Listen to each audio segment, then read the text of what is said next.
Добрый день! Сегодня мы с вами поговорим о таком явлении, как храп.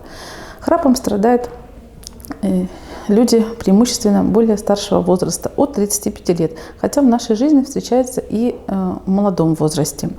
Храп – это целая наука, это синдром апноэ сна.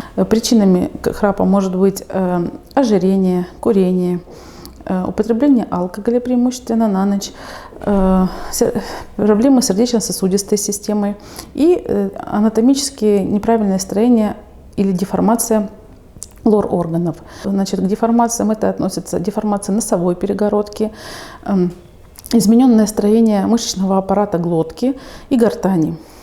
Если же человек страдает храпом и у него искривлена носовая перегородка, тогда в нашей клинике проводятся такие операции, как септопластика. То есть поправляется перегородка, улучшается носовое дыхание, соответственно, человек перестает храпеть.